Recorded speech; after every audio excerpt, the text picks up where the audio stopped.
Two Mini Pumpkins by Linda White, illustrated by Megan Lloyd.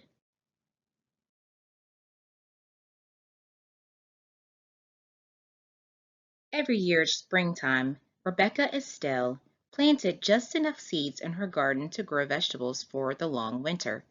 She planted carrots and beans, tomatoes and peas, corn and rutabagas. She grew a little bit of everything except pumpkins. Rebecca Estelle hated pumpkins. When she was a little girl, money had been scarce. For an entire month, all there had been to eat were pumpkins. Baked pumpkins, steamed pumpkins, boiled pumpkins, stewed pumpkins, smashed pumpkins, rotten pumpkins, breakfast pumpkins, lunch pumpkins, dinner pumpkins, enough pumpkins. When things finally improved and there was more money to buy food, Rebecca Estelle decided she would never eat pumpkins again, or even look at one. Not ever. And she didn't until one autumn day, long after Rebecca Estelle's hair had turned snowy white. She was raking the leaves that fell each fall from her black walnut tree, and her cat, Esmeralda, was scattering them just as quickly. All of a sudden, the pumpkin truck passed by. Oh, she heard it coming, and she knew what it was. It rumbled by at harvest time every year. She turned her back and concentrated on picking up the last fallen leaf. She managed to ignore the truck until, splat! An enormous pumpkin tumbled off the truck and smashed into slimy orange smithereens all over the edge of her yard. "Come back here and get this pumpkin!" she yelled, but the driver sped away. "Well, I won't touch it," Rebecca still insisted, getting her shovel from the barn. "And I won't look at it," she said as she shoveled dirt on top of the pumpkin pieces. "I won't think about the pumpkin ever again," she declared. And she didn't until spring, when Rebecca Estelle was admiring the new sprouts in her garden. She noticed Esmeralda playing in some big green leaves growing at the edge of the yard. "How curious," she said, going over to inspect them. "I didn't plant anything here."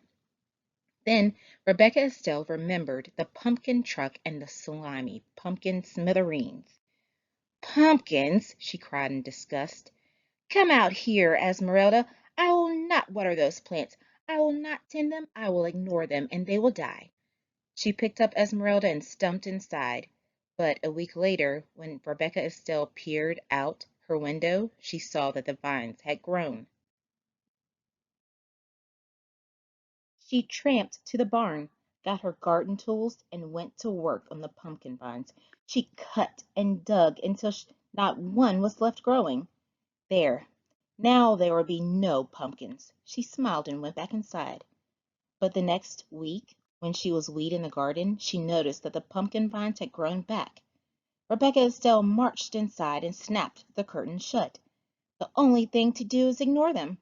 They won't grow if I don't take care of them," she muttered. So rain or shine, all spring and summer she never looked out the front window. She used only the back door and never even glanced toward the vines. Neither did Esmeralda. Rebecca Estelle ignored the vines so well that in time she forgot why she wasn't using the front door until one autumn day, when she and Esmeralda went to rake the leaves that fell each fall from the black walnut tree in front of the house. "Pumpkins!" Rebecca Estelle shrieked.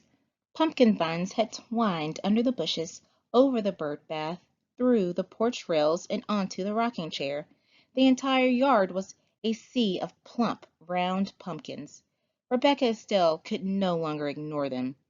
She plopped down on the pumpkin nearest her, putting her hands over her face. "Whatever will I do, Esmeralda?" she cried. "How will I get rid of this many pumpkins?" She thought and she thought. Her mind went back to all the pumpkins she had eaten as a young girl when pumpkins were the only food her family had. Well, we can't let them stay here, she told Esmeralda. Some people might need these pumpkins, and I suppose there are folks crazy enough to like them. We'll give them away. She marched off to get her wheelbarrow. Rebecca Estelle struggled to lift the first pumpkin, then the second and the third. She huffed and she puffed, and she wheeled the loaded wheelbarrow into the lane. I'm too tired to deliver these heavy pumpkins now, Rebecca Estelle grumbled. She mopped her brow with her apron and wondered what to do next. Perhaps if I make them into pies, they will be easier to deliver. Such a nuisance. So she went to work. She scooped the slimy seeds out of the pumpkins and cut away the shells. After she boiled the pumpkin meat, she mixed it with eggs, milk, sugar, flour, cinnamon, nutmeg, and cloves to make rich pies. Then Rebecca Estelle made pumpkin tarts, pumpkin muffins, pumpkin cakes, pumpkin bread, pumpkin pudding, pumpkin cookies, until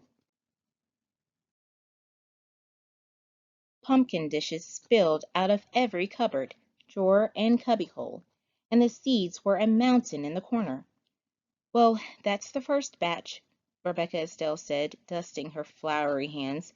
Now to deliver them. She put the wheelbarrow outside the kitchen door, then loaded it with pumpkin treats. When it was full, just the thought of delivering the pumpkin dishes made Rebecca Estelle tired.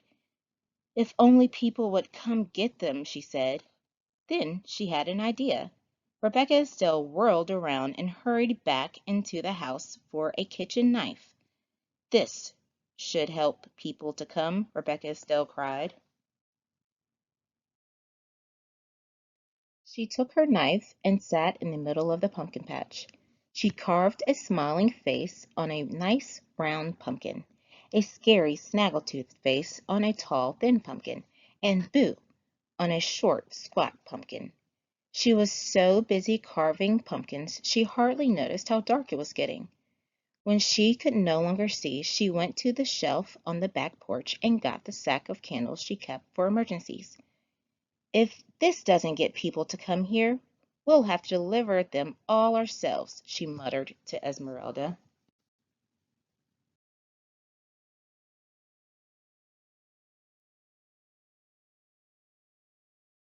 Rebecca Estelle peered into the darkness for a long time. She didn't see anything. Still, she watched until finally she saw a light, faint at first, then brighter, and then more lights bobbing through the night. Here they come, she shouted. Esmeralda, let's heat some apple cider.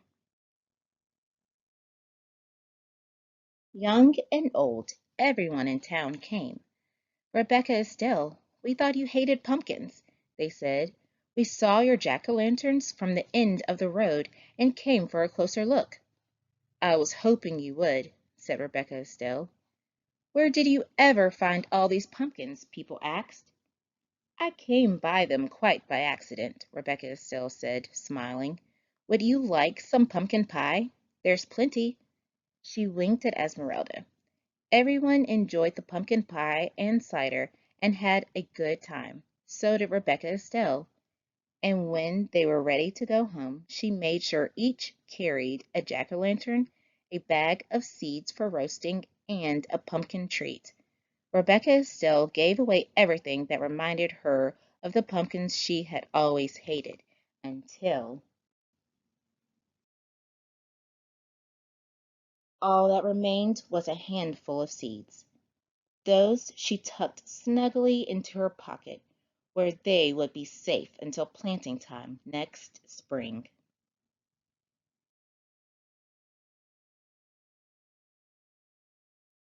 Avery's Reading Corner. Please subscribe.